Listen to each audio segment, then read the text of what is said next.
녹화 중 맞죠? 자, 그러면 그 겨울에 전기 요금에 많은 비중을 차지하는 이 전기 난로를 한번 계산해 볼게요. 전기 난로는 여기 뒷면에 보면은 전력 소모량이 전격 소비 전력으로 해서 1000W라고 나와 있어요. 이거 여기에 꽂아서 실제로 전력 소비 전력을 측정해 보면은 더 정확하게 알 수 있을 거예요. 한번 꽂아 볼까요 그러면? 여기 이렇게 꽂고 이거를 여기다가 다시 꽂아주면은 여기 지금 화면에는 안 나오겠지만 한번 이렇게 켜서 볼게요.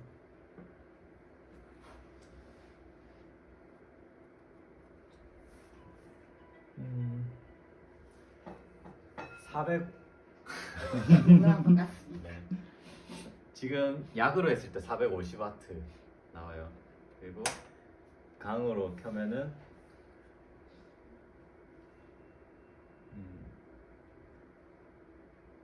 소비 전력이 970W 나오네요. 그러니까 뭐 얼추 비슷하죠. 여기 1000W라고 나와 있는 게 강으로 했을 때 사용 전력을 기준으로 해서 표시를 해놓은 거예요.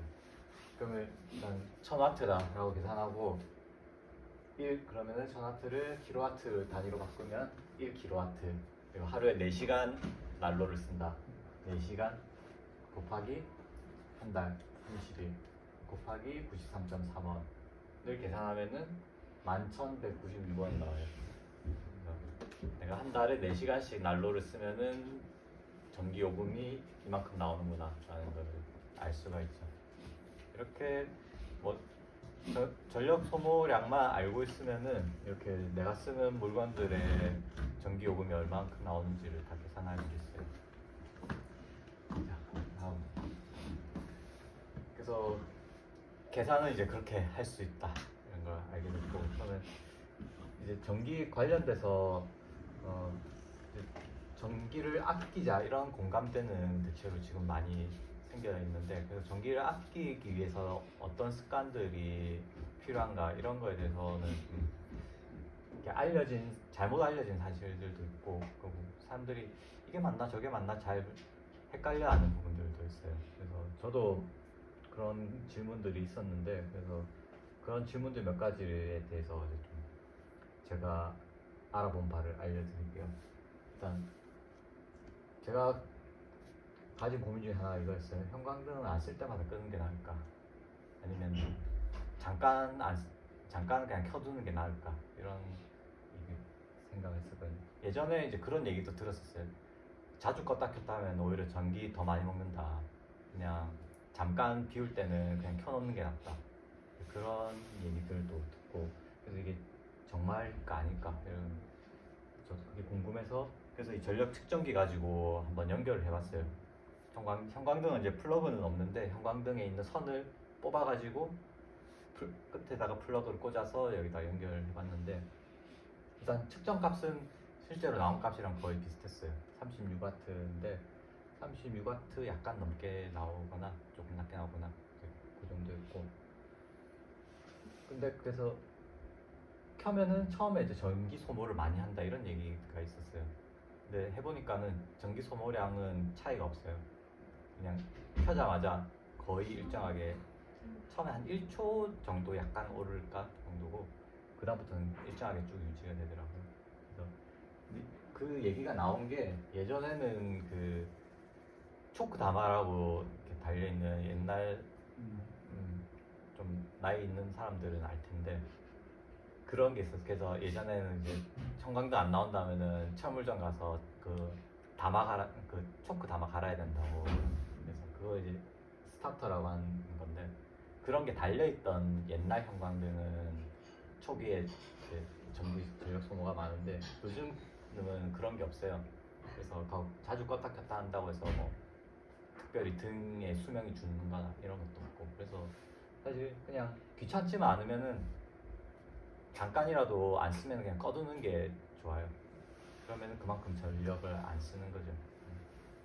근데 아까 계산해 본 것처럼 사실 한 달에 하루 8시간씩 한 달 써도 전기요금이 1,600원밖에 안 나가기 때문에 조금 끈다고 해서 비용적으로 사실 아끼는 부분은 뭐 얼마 안 되겠죠. 뭐 몇십 원, 많아야 몇백 원 정도 되고 뭐 그렇긴 하지만 금액도 금액이지만 그런 뭐 태도 이런 것도 좀 중요하다고 생각해서 그런 습관을 갖고 있는 것도 좋다고 생각해요.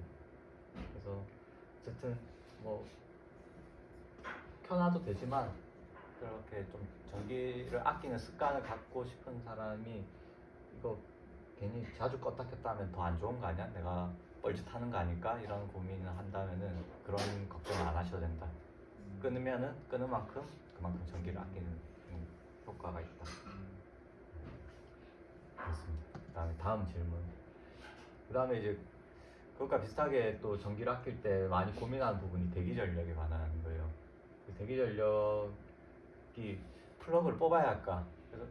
그래서 이렇게 플러그 뽑는 습관을 가진 분들도 꽤 있더라고요.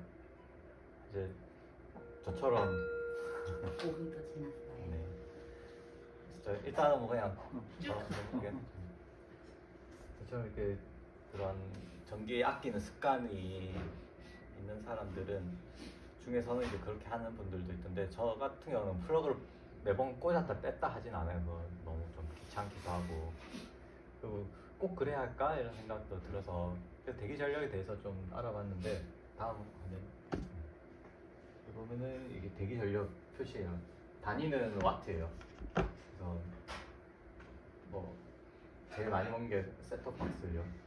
셋톱박스가 대기 전력 많이 먹는다는 얘기는 예전부터 많이 나왔어요. 이게 좀 약간 너무 그런 요즘에 좀 많이 개선되긴 했는데 예전에는 나오는 전자제품들이 전기 소모에 대한 별로 고려를 하지 않고 나오기 때문에 그런 대기 전력을 많이 먹는 제품들이 많았어요. 근데 요즘에는 좀 그런 소비자 인식들이 생기면서 점점 소비 전력에 대한 관심이 많아지니까 이제 그런 기업에서도 소비 전력을 줄이는 추세로 가고 있긴 해요. 셋톱박스도 지금 이 정도까지는 요즘 나온 제품들 아닌 걸로 알고 있어요.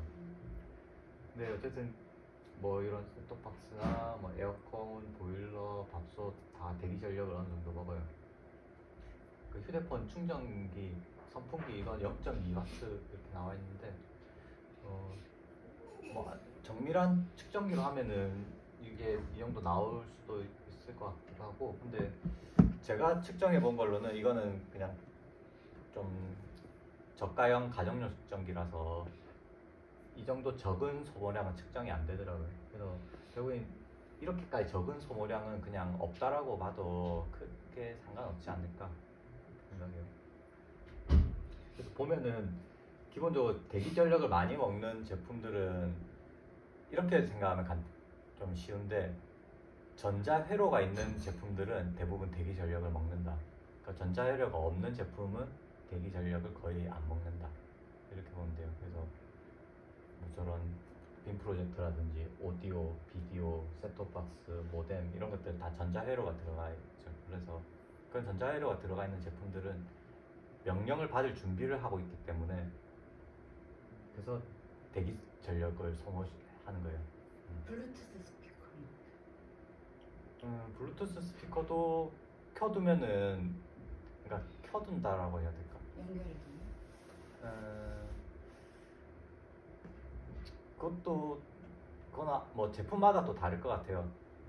그래서 한번 꽂아 보면은 제일 정확하게 알겠죠.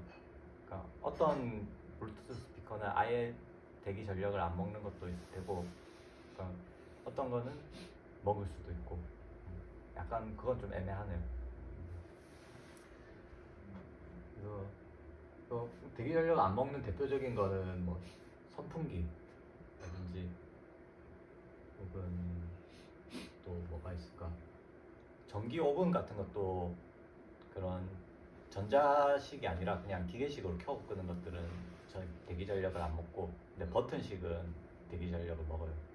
그러니까 버튼식은 전자장치가 달려있다는 거고, 그냥 다이얼이나 단순한 토글 스위치 같은 거는 전자장치가 안 달려있다는 거예요. 그런 것들은 대기 전력 때문에 뭐 플러그를 빼거나 이럴 필요가 없다. 대신 이런 전자장치들은 대기 전력을 신경을 써야 하죠. 이게 뭐 사실 전력 소모량을 보면 얼마 안 되지만은 뭐 수많은 사람들이 뭐 집집마다 하나씩 다 있는데 이게 다 합치면 상당한 양의 전력 소모가 있죠. 뭐 어느 기사에 보니까 그 한국에 있는 대기 전력 소모량을 다 계산하면 원자력 한 기 정도가 된다는 얘기가 있더라고요. 그러니까는 그 대기 전력 소모량이 사실 이 수많은 가정들을 계산했을 때는 상당한 양이기 때문에 그거 신경 쓸 필요가 있겠죠. 그래서 그 대기 전력을 줄이기 위해서 플러그를 꽂았다 뺐다 해야 되느냐? 사실 그럴 필요는 없어요. 그냥 멀티탭을 연결해서 쓰면 되니까 멀티탭을 스위치만 꺼줘도 대기 전력이 차단이 돼요. 대신 멀티탭에 그 사용하면은 멀티탭 불빛 때문에 전기를 약간 소모하고 그런 거 그러니까 연결이 돼 있기 때문에 미세한 전류가 흐르면서 소모될 수는 있지만 그거는 뭐 무시해도 좋을 정도로 작은 양이고 그래서 멀티탭을 잘 사용하면은 대기 전력을 많이 차단할 수 있죠. 그리고 다음 그래서 이렇게 표시가 구분되어 있다고 하더라고요. 나도 이건 최근에 알게 됐는데 이렇게 대기 전력이 있는 거는 요 동그라미 바깥으로 선이 나와 있고 없는 제품은 저렇게 돼 있고 그래서 주변에 찾아봤는데 이렇게 된 거는 봤는데 저런 표시는 아직 못 봤어요. 그래서 가스번 뭐 아마 저게 적용된 지가 얼마 안 돼서 뭐 그럴 수도 있고 그렇습니다. 그래서 여기서 지금 아까 나왔던 표인데 여기 보면 대기 전력도 제가 표시를 해놨어요. 뭐 컴퓨터는 대기 전력 3W, 그리고 오븐 레인지 1.5W, 전기밥솥 2W 이런 식으로. 전기밥솥 같은 경우는 한국에서 그 전력 소모량 1위, 2위를 다투는 게 냉장고랑 전기밥솥이에요. 그래서 그 두 개가 전기 소모량이 큰데 왜냐하면 그거보다 소모량이 더 큰 것들은 있지만 늘 가동하는 거는 전기밥솥이랑 냉장고거든요. 그래서 밥솥이 밥을 할 때는 1000W를 먹는데 근데 뭐 취사 시간은 뭐 1시간도 안 되니까는 근데 문제는 보온할 때 100W를 먹는데 이걸 보온을 24시간 켜놓는 집이 많기 때문에 이 전력 소모량이 상당한 거죠. 그래서 전기를 좀 전력을 아끼려면은 보는 기능을 많이 안 쓰는 게 좋죠. 그래서 먹을 때 먹고 남는 밥은 뭐 그냥 따로 찬 데다가 보관한다든지 아니면 그냥 빨리 먹고 조금 남은 거 계속 보온해 둔다거나 이러면 전기를 되게 많이 먹는 그런 게 있고 저희 집에도 보면은 전기 오븐, 전기 포트 이런 0W죠. 그러니까 대기 전력이 없어요. 둘 다 어떤 전자 장비가 안 달려 있고 그냥 단순한 가열 장치이기 때문에 그래서 이런 것들은 굳이 뭐 안 쓸 때 플러그를 꼽을 필요도 없거니와 멀티탭의 전원도 차단할 필요가 사실 없어요. 이거는 그냥 연결시켜놔도 대기 전력 전혀 안 먹으니까. 네, 그다음 멀티탭만 꺼도 대기 전력이 차단이 가능하다.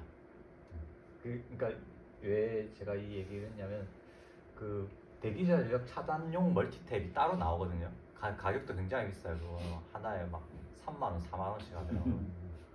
그래서 대기 전력 한 집에서 대기 전력 한 달 아껴도 한 뭐 몇백 원 될 텐데 그거 아끼려고 3, 4만원짜리를 사는 거는 좀 이상하다 이런 생각이 드는데 그게 따로 있으니까 일반 멀티탭은 대기 전력이 차단이 안 되는 건가 이런 생각이 들었는데 제가 알아보니까 그거는 자동으로 차단을 시켜주는 거더라고요. 그래서 그런 전자 회로가 안에 달려 있어서 사용 전력이 일정량 이하로 떨어지면은 지금 대기 상태구나라고 인식하고 그걸 자동으로 이제 전원을 끊어주는 장치인데 사실 굳이 그렇게 복잡하게 할 필요도 없고 그 장치가 그걸 3만 원, 4만 원씩이나 주고 그런 비싼 멀티탭을 살 필요도 없고 그냥 멀티탭 전원만 꺼도 그냥 자기가 알아서 안 쓰면 끄면은 되니까는 스위치 뭐 한번 누르는 거니까 굳이 거기에 쓸데없이 자동 기능을 달아가지고 비싼 걸 살 필요는 전혀 없겠다 이런 생각. 그래서 그냥 일반 멀티탭도 충분히 대기 전력을 다 차단할 수 있다. 그렇게 알고 계시면 됩니다. 그 다음에 또 하나 이 제가 했던 의문이 휴대폰 충전기를 계속 꽂아둬도 될까? 이거가 저의 또 궁금한 점 중에 하나였어요. 대부분 그냥 꽂아주는 경우가 많잖아요. 그리고 어디서 이제 그런 얘기 들었어요. 휴대폰 충전기 집집마다 한 개도 아니고 보통 막 두세 개씩 있는데 그거 다 꽂아둔 전력 소모량이 엄청나다 이런 얘기 했었는데 근데 제가 측정해 보니까 휴대폰 충전기는 소모 전력이 거의 없어요. 일단 이 가정용 측정기로 했을 때는 0으로 나오고 더 정밀한 측정기로 하면은 약간의 수치는 나오겠지만 그냥 무시해도 될 정도의 수치가 아닐까 이런 생각이 들고 그래서 여러 개 꽂으면 그러면 어느 정도 대기 전력이 나올까 싶어서 제가 집에 있는 충전기들을 모아가지고 멀티탭에 연결해서 한 7개를 꽂아봤어요. 7개를 꽂고 측정기에 연결했는데 그래도 0으로 나오더라고요. 그래서 그냥 뭐 거의 무시해도 되는 수준의 미미한 양이구나. 그래서 그냥 충전기는 뭐 그냥 꽂아둬도 상관없겠다 이런 생각했고요. 그 다음에 다음 이것과 관련해서 이제 충전기를 그럼 충전기는 계속 꽂아도 되는데 이제 또 밤에 많이 충전하잖아요. 그래서 잘 때 꽂아두고 그대로 자면은 뭐 충전이 100%가 된 상태로 몇 시간을 이제 계속 두게 되는 거니까 이게 좀 휴대폰에 안 좋은 영향을 주지 않을까 이런 걱정도 되더라고요. 이제 이게 너무 충전이 많이 되면은 오히려 부품의 수명에 문제가 된다. 특히 이제 뭐 핸드폰 같은 경우는 굉장히 고가 기기다 보니까는 그런 제품의 수명도 굉장히 신경을 쓰게 되니까 그래서 그거에 대해서도 좀 조사를 해봤는데 일단은 뭐 꽂아둬도 상관없다. 왜냐하면은 이 휴대폰에는 다 자동 과충전 방지 장치가 달려 있어요. 그래서 일정량 이상 충전이 되면은 그 다음부터는 자동으로 전원 공급을 끊기 때문에 계속 꽂아둔다고 해서 전력을 더 쓰는 것도 아니고 뭐 과충전돼서 수명이 다른다거나 뭐 폭발한다거나 이런 일은 없어요. 예전에 그 킥보드 예전에 한때 킥보드 한창 유행할 때 그런 폭발 사고 이런 것들이 간간히 나오곤 했는데 그런 게 아마 저가형에 조잡한 부품을 쓴 그런 킥보드에도 다 리튬 배터리가 들어가는데 특히 그런 큰 장치에는 배터리도 큰 게 들어가기 때문에 이제 아마 그게 과열돼서 폭발하거나 이런 사고들이 그래서 뭐 집에 불 나고 뭐 이런 사고들도 가끔 뉴스에 보도되더라고요. 그런 게 자동으로 원래 차단이 되는 건데 차단이 잘 안 돼서 그러는 거죠. 근데 우리가 보통 쓰는 휴대폰들은 대체로 그런 잘 만든 제품들이 대부분이어서 뭐 휴대폰은 대부분 다 대기업에서 만들고 품질 관리도 잘 되고 있는 것 같아요. 그래서 충전기에 꽂아서도 아무 걱정 없다.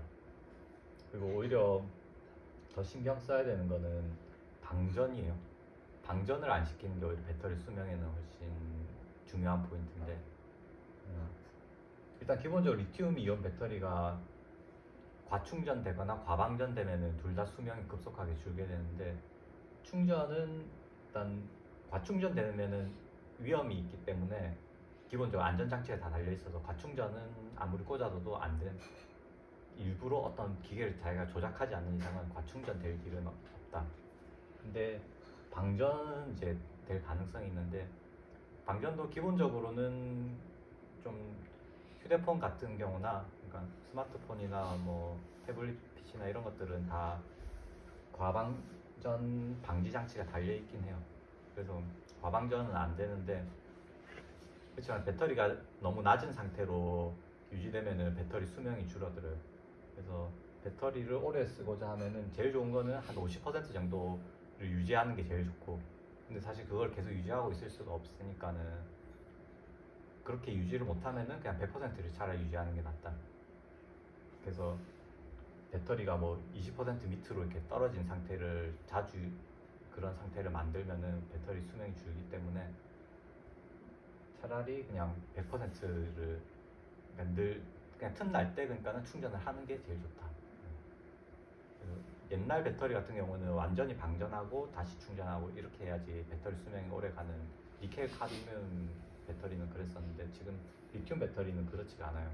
리튬 배터리는 배터리 양이 줄면은 수명도 같이 줄기 때문에 가능한 충전이 많이 되어 있는 상태를 유지하는 게 배터리에 좋기 때문에